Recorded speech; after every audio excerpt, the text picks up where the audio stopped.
What's up, guys? It's iElectus here, bringing you another dual commentary with. zzSpectre. And today I dropped a Model 1887 Moab on Dome playing Drop Zone. And first off, let's talk about shotguns. Proficiencies on shotguns, that is a really big thing going around the COD community right now, which proficiencies you should use. And let's start off with the Model 1887. This gun is extremely good with range. I've tested it. I got gold on it. This is my 9th prestige. I'm 10th right now. And if you're ever going to use this gun, voicing my opinion, I think the range is the absolute best proficiency on this. If you're in a gunfight and you have range, you're easily going to beat out the opponent because you have a range advantage on him. Damage, this gun already has a shit ton of damage, so why would you need more? If you have range, that damage can go farther, so you have a better chance of winning the gunfight against your opponent, let alone the damage, which you don't have the range. So if you're the only way you can win a gunfight with damage is if you're really up close. And this goes for a lot of other shotguns like the KSG, where, so to say, it has more damage than the model. And if you have the damage proficiency, it kind of counteracts the range, because if you're like somewhat close, say he's standing 10 yards out in front of you and you don't have range but you have damage, if you got a hit marker with that with no proficiency and then you had damage, the bullet damage would carry, so the range wouldn't really affect it and it would kill him, compared to if you had range where you could still get a hit marker. What do you think about the other shotguns? What proficiencies you should use on, Connor? Yeah, I actually completely agree with you on the Model 1887. It is definitely a lot better with range on it. But this conspiracy between damage and range is actually, it's really hard to determine which is better, because they're really similar if you think about it. Because range, what it does is it spreads the damage out in a longer range.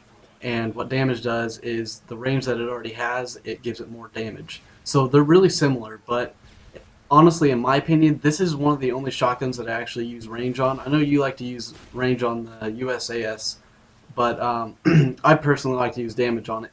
But damage, I feel, is just a little bit better for most shotguns, because I don't know. I just have a feeling that every time I use a shotgun, I always seem to do better with damage on it. And range, like for example, my favorite shotgun is the Spaz 12.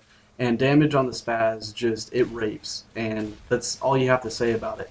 But when you put range on it, it just isn't really as good. But when you put range on this, it definitely has a bigger advantage than any other shotgun. And I used to think that this shotgun was extremely bad, but after I used it and started putting range on it, I was like, wow, this is actually a really good shotgun. I can see why they put this as the last shotgun to unlock. And that kid just failed hard at knifing me.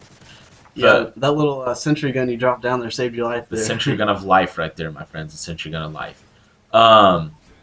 What's also like the striker and the buff that or the patch they had when they buffed all the shotguns and then nerfed the striker.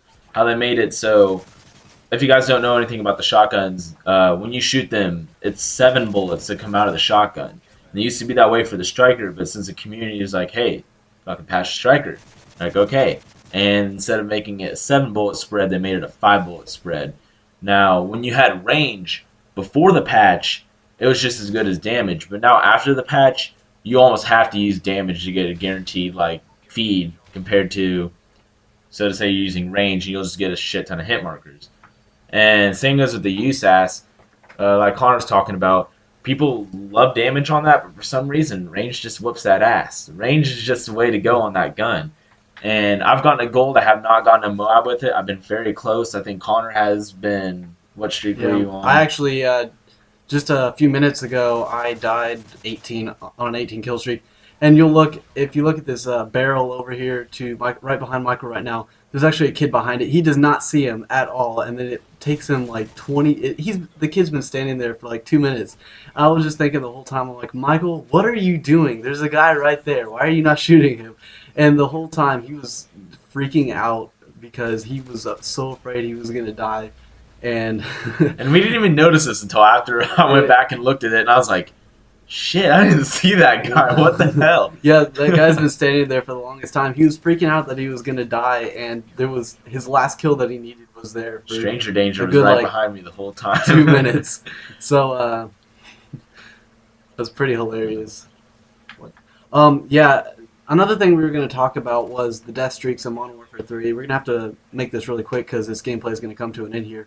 But Death Streaks in Modern Warfare 3 is kind of a system that does not need to be put into the game because it screws the players over, or at least the good players. I mean, I Mhm. realize that if you're a bad player and you need the Death Streaks to actually help you do better, I understand that.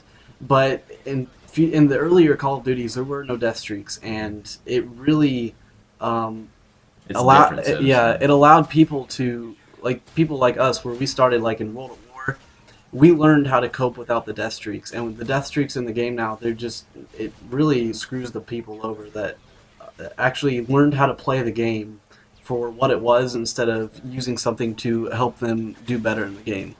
Yeah, and we've been going for Moabs, and hope you guys, some of you out there, understand that Dead Man's Hand is like the asshole perk, and it's ruined so many of our streaks for Moabs. But as you can see, the game is coming down to an end. Here's me and Connor's channels. If you'd like to see some more awesome gameplay, please drop a like on the video, subscribe to our channels, and leave a comment about what you think about death streaks and shotguns.